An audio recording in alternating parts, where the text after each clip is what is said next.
اللہ کے گھر کا دستور ہے، خوب اللہ کے گھر کا دستور ہے۔ اب اس کے بعد میں جو لوگ مہمان آئے ہوئے ہیں، علماء کرام آئے ہوئے ہیں، ان کے استقبال کے لیے کچھ استقبالیہ الفاظ، کچھ استقبالیہ جملے آپ حضرات کے سامنے پیش کرنے کے لیے میں دعوت دے رہا ہوں انجمن فاروق اعظم کے عظیم رکن حضرت مولانا قاری ابو عبیدہ صاحب قاسمی کو حضرت مولانا تشریف لائیں اور استقبالیہ حضرت مولانا آہستہ آہستہ قدموں سے آ رہے ہیں، چونکہ مشغولیت اور مصروفیت ان کو زیادہ ہے، کیونکہ وہ انجمن فاروق اعظم کے عظیم رکن ہیں، گویا کہ وہ سب سے بڑے رکن ہیں، گویا کہ انجمن فاروق اعظم کے پردھان منتری ہیں، لہذا وہ آ گئے اور استقبالیہ پیش کریں گے۔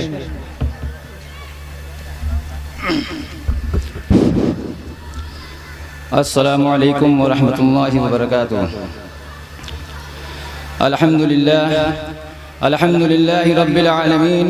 والصلاة والسلام على سید الانبیاء والمرسلین، اما بعد، قال النبی صلی اللہ علیہ وسلم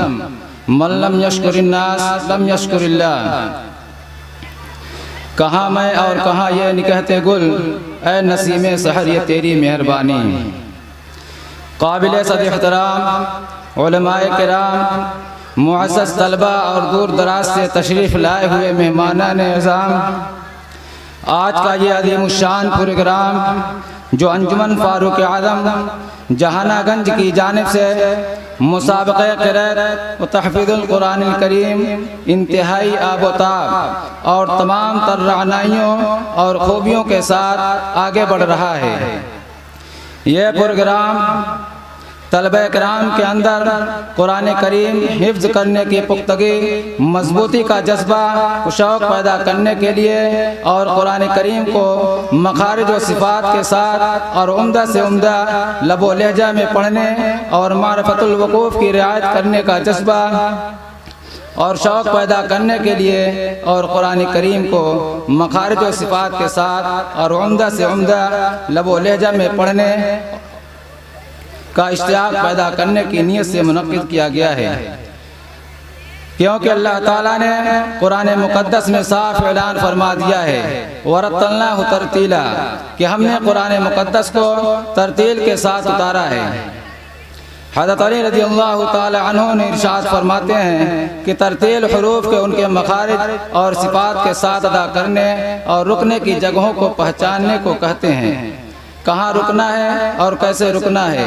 اور ترتیل کے ساتھ ہی ہم سارے مسلمانوں کو پڑھنے کا مکلف اور ذمہ دار بنایا گیا ہے۔ وَرَتِّلِ الْقُرْآنَ تَرْتِيلًا کیونکہ وہ جس زبان میں ہے اس کے اندر مخرج اور صفت بدلنے سے معنی بھی بدل جاتا ہے، جس کو علماء کرام ہی سمجھ سکتے ہیں۔ وقت کی قلت دامن گیر ہے، تفصیل میں نہ جاتے ہوئے اپنی باتوں کو مختصر کرتا ہوں،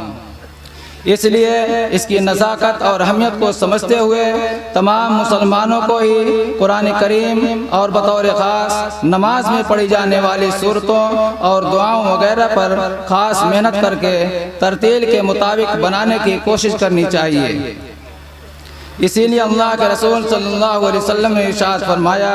مسجد میں جا کر ایک دو آیت سیکھ لینا سرخ اونٹوں کے صدقہ کرنے سے بہتر ہے، اور فرمایا خیرکم من تعلم القرآن وعلمہ تم میں سب سے بہتر شخص وہ ہے جو قرآن کو سیکھے اور سکھائے۔ اس کی ابتدا الف با تا سے شروع ہوتی ہے اور انتہا قرآن کریم کے معنی و مطالب اور احکام و اسرار و رموز وغیرہ سیکھنے تک ہے۔ جو برابر لگا رہے اور ابتدا سے آگے بڑھتا رہے وہ اس خوشخبری کا سب سے بڑا مصداق ہے۔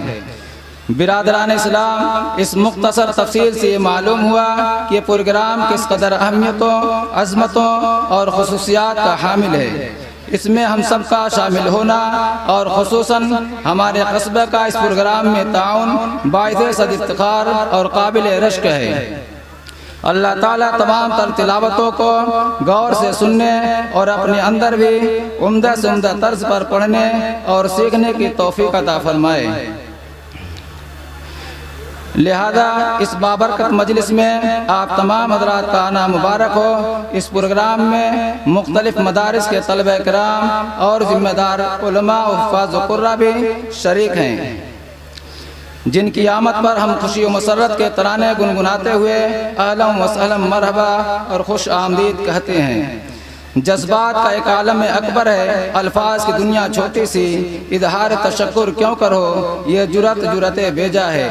خیر شمع خراشی پر معذرت چاہتے ہوئے اپنی بات کو مکمل کرتا ہوں، اور ایک بار پھر میں اپنی اور انجمن فاروق اعظم کی جانب سے آپ تمام حضرات کا تہہ دل سے شکر ادا کرتا ہوں۔ وآخر دعوانا الحمدللہ رب العالمین۔